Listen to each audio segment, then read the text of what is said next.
Hey guys, I hope you're all doing well. Before we dive into today's story, don't forget to hit that like button, share, and subscribe if you haven't already. Trust me, you won't want to miss what's coming next.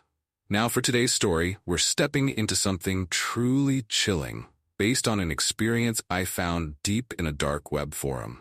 It's a tale of isolation, whispers in the night, and an eerie presence that seems impossible to escape. This one's not for the faint of heart. So, sit back, turn off the lights, and prepare yourself. Here it is.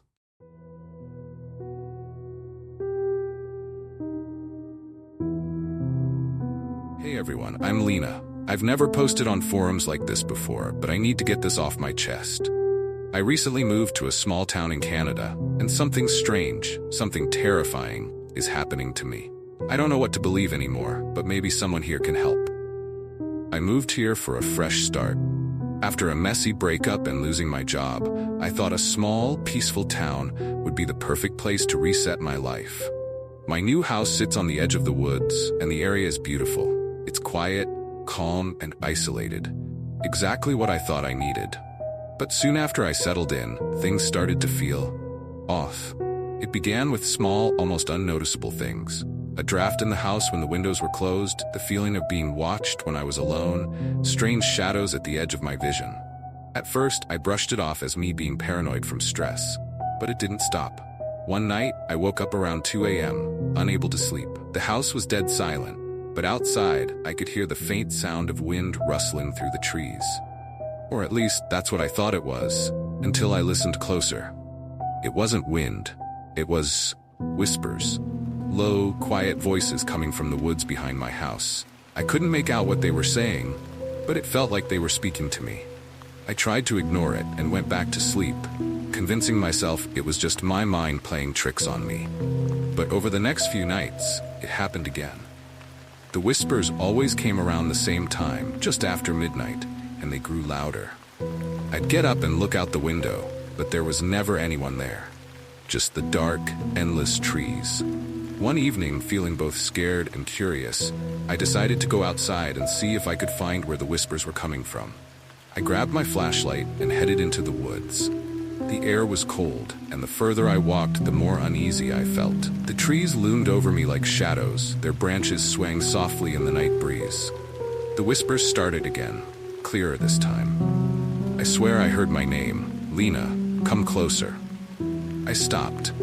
Every instinct in my body told me to turn back, but something pushed me forward, like I was being pulled deeper into the forest. I stumbled upon a small clearing, bathed in the pale light of the moon. In the middle of the clearing was an old weathered doll, its face cracked and dirty, its eyes staring straight at me. My heart pounded in my chest as I approached it.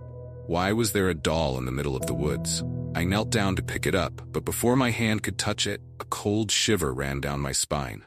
I froze. Suddenly, I heard a voice, clear as day, as if someone was standing right behind me. Don't touch it. I whipped around, shining my flashlight into the trees, but no one was there. My heart raced, and I could feel eyes on me, watching me from the shadows. The whispers started again, but this time they weren't gentle. They were urgent, frantic, like they were begging. Lina, don't go. Stay with us, please.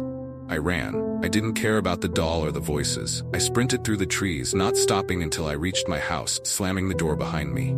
I locked every window and door, shaking as I realized the whispers had followed me all the way back. That night, I barely slept. The whispers had become louder, more persistent. They echoed in my ears even when I tried to block them out. Every time I drifted off, I dreamed of the woods, of the doll, and of the shadows lurking between the trees. The next day, I tried to tell myself it was a one-time thing, that it was just my mind playing tricks on me. But deep down, I knew that wasn't true. The whispers didn't stop. They grew louder every night, calling my name, urging me to come back. I started avoiding the woods entirely, but no matter how far I stayed from them, the feeling of being watched never went away. Last night was the worst. I woke up at 3 a.m. to the sound of my front door creaking open. I bolted upright in bed, heart hammering in my chest. I grabbed my phone and crept downstairs, my hands shaking. The door was open, just a crack, swaying gently in the night air. I swear I had locked it. I know I did. As I stood there, frozen, I felt something cold brush against the back of my neck, like icy fingers. The whispers were all around me now, echoing in the room. "Lina, don't leave us, please, we're so lonely." I slammed the door shut and locked it, but I couldn't shake the feeling that someone was inside my house, watching me from the shadows. The whispers continued, growing louder, until I couldn't take it anymore. "I don't know what's happening, but I can't stay here. I'm leaving this place tomorrow, and I don't care where I go, as long as it's far away from here. If anyone has ever experienced anything like this, please tell me what to do. I feel like I'm losing my mind, and I don't know if I'll make it through another night." This was Lina's terrifying encounter with a paranormal entity. If you have any ideas on how to deal with something like this, feel free to share in the comments below. And if you enjoyed the story, don't forget to subscribe.